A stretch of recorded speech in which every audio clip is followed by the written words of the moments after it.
पुनर्विवाह। आज दिन भर दुकान पर दीपाली का मन उचाट सा रहा। दिमाग में उथल पुथल मची रही। सुबह घर से निकलते समय ही माँ जी यानी कि दीपाली की सास ने धीमे स्वर में कह दिया था कि बेटी शाम को जल्दी घर आ जाना। और उनके घर आ जाने का मतलब यह भली भांति समझती थी। उसके साथ वाली बेला ने भी उसे 2-3 बार टोका। क्या बात है दीपाली, आज इतनी उदास क्यों लग रही हो? दीपाली चुप रही। 5 बजे वो बेला को दुकान का ख्याल रखने का कहकर घर चली गई। जाते ही उसका बेटा अंकुर उसके पैरों में लिपट गया। माँ जी ने उसे चाय दी और तैयार होने को कहा।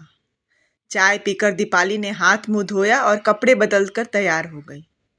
माँ जी ने जबरदस्ती उसके गले में चेन पहना दी और माथे पर बिंदी लगा दी। नियत समय पर विनय और उसके माता पिता दीपाली को देखने आ गए। दीपाली को तो वो लोग फोटो देखकर ही पसंद कर चुके थे। आज तो एक तरह से बात पक्की कर विवाह का मुहूर्त निकालने आए थे। विनय की माँ ने शगुन देकर दीपाली को एक तरह से अपनी बहू बना लिया। दीपाली की आंखें भर आई। सोच रही थी कि इसी तरह एक दिन माँ जी ने शगुन देकर दीपक के लिए उसे स्वीकारा था, लेकिन मन में कोई खुशी व उत्साह नहीं है। रात में अंकुर ने दीपाली के गले में बाहें डालकर जल्दी ही सो गया, पर दीपाली को देर रात तक नींद नहीं आई। 6 साल पहले ही तो उसके दीपक से विवाह हुआ था। दीपाली का प्यार करने वाला पति, दिन भर प्यार देने वाले सास ससुर पाकर दीपाली को मानो दुनिया भर की खुशियां मिल गई थी। बचपन में ही दीपाली के माता पिता की मृत्यु हो गई थी। वह मामा मामी के यहाँ पली बढ़ी। उन्होंने उसे बहुत अच्छे से रखा। फिर भी दीपाली का मन किसी को माँ पिताजी कहने को तरसता रहा था। शादी के बाद दीपक के माता पिता ने उसे भरपूर प्यार दिया। दीपक उनका इकलौता बेटा था। दीपाली के रूप में उन्हें बेटी भी मिल गई। साल भर के अंदर ही अंकुर का जन्म हुआ। जिंदगी अच्छी चल रही थी, लेकिन क्रूर होनी को दीपाली का यह सुख रास नहीं आया। मामूली से बुखार में एक दवाई के रिएक्शन से दीपक की हालत ऐसी बिगड़ी कि मात्र 3 दिनों में ही वह चल बसा। दीपाली की तो दुनिया ही उजड़ गई। दीपक के माता पिता ने अपने दिल पर पत्थर रखकर इस हादसे को बर्दाश्त किया और अंकुर और दीपाली को संभालने में अपना गम भुलाने लगे। महीनों बाद दीपाली थोड़ी संभली और अंकुर की देखभाल में अपना समय काटने लगी। उनके घर के पास ही एक छोटा बाजार था। वहाँ बहुत सारी गृहिणियां अपना व्यवसाय चलाती थी। दीपाली के ससुर जी ने भी उसे वहाँ एक दुकान दिलवा दी। दीपाली नियम से अंकुर को स्कूल भेजकर दुकान पर आ जाती थी। दिन भर ग्राहकों में और आसपास की औरतों से बात करने में बीत जाता, लेकिन माँ और पिताजी उसकी शादी के लिए लड़का ढूंढने लगे, क्योंकि वह सिर्फ 26 साल की ही तो थी अभी। पहाड़ सी जिंदगी वह अकेले कैसे काटती। विनय और उसका परिवार बहुत अच्छा लगा। सारी बातें तय हो गई, विवाह की तिथि पक्की हो गई।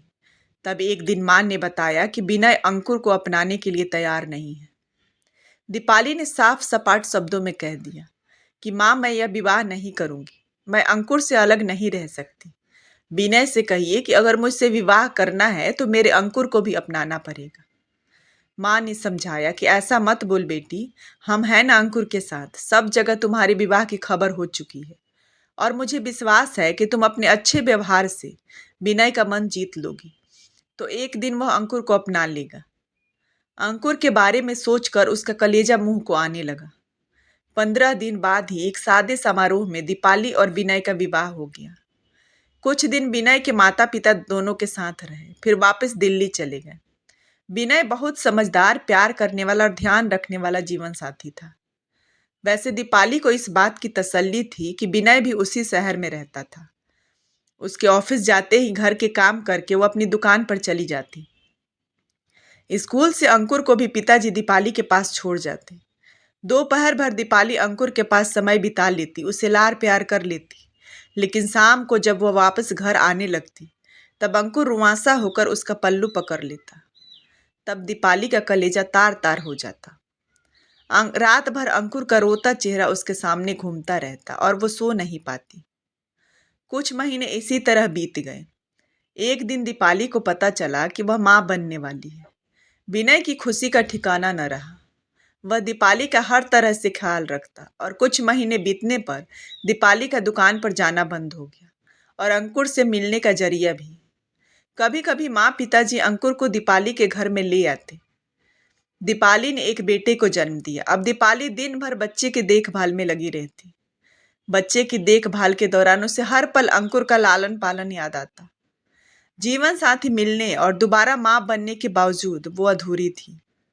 विनय ऑफिस से आकर छोटे बच्चे के साथ घंटों खेलता रहता। रात में भी उठकर उसे संभालता, उसे घुमाने ले जाता। नन्हा बच्चा 5 महीने का हो गया था। उसकी किलकारी से घर गूंजता रहता। एक बार बच्चे को वैक्सीन लगवाने के बाद दीपाली घर लाई तो उसे बुखार हो गया। विनय, अगर आप इजाज़त दें तो मैं कुछ दिनों के लिए माँ के यहाँ हो आऊँ। वहाँ इसकी देखभाल भी ठीक से हो जाएगी। दीपाली ने विनय से पूछा। हाँ दीपाली, हो आओ, तुम्हें भी थोड़ा आराम मिल जाएगा, बहुत थक गई हो तुम।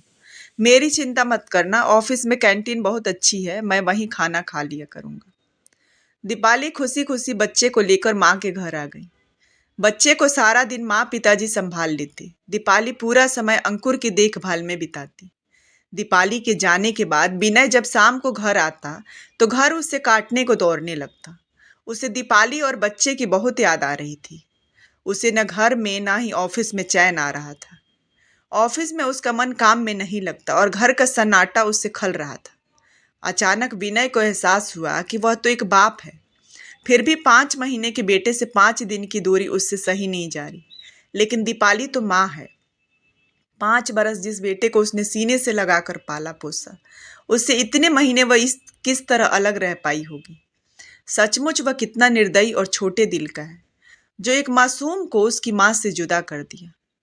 अगर दीपाली बच्चे को लेकर हमेशा के लिए चली गई तो कैसे जी पाएगा वह अपने जान से भी प्यारे बेटे के बिना। और दीपाली कैसे जी रही होगी अब तक अंकुर के बिना। कितना दर्द सहा होगा उसने। विनय की आंखें भर आई। उसे पश्चाताप होने लगा। उसने अगले ही दिन विनय दीपाली के घर पहुंचा। बच्चे को गोद में लिए दीपाली अंकुर को मान मनुहार करके खाना खिला रही थी। विनय ने उसे इतना खुश कभी नहीं देखा था। विनय पर नजर पड़ते ही दीपाली का चेहरा बुझ सा गया और अंकुर ने भी सहम कर उसका आंचल पकड़ लिया। विनय ने मुस्कुराकर अंकुर के सिर पर हाथ फेरा तो वह दीपाली से सटकर खड़ा हो गया। विनय बोला कि तुम्हारे बिना घर बहुत सूना सूना लग रहा है। अब तो बच्चे की तबीयत भी ठीक है, चलो घर चले। आप माँ को ले जा रहे हैं? अंकुर की आंखों में आंसू भर आए। केवल माँ को ही नहीं बेटा, आपको भी घर ले जाने आया हूँ। अब से आप भी माँ के साथ रहेंगे, विनय ने प्यार से कहा। सच अंकल? अंकुर प्रसन्न हो गया। अंकल नहीं, पापा बोलो बेटा, मैं तुम्हारा पापा हूँ, विनय ने उसे गोद में उठाकर प्यार से कहा। दीपाली आश्चर्य से विनय की ओर ही देख रही थी। फिर सब खुशी खुशी साथ में रहने लगे।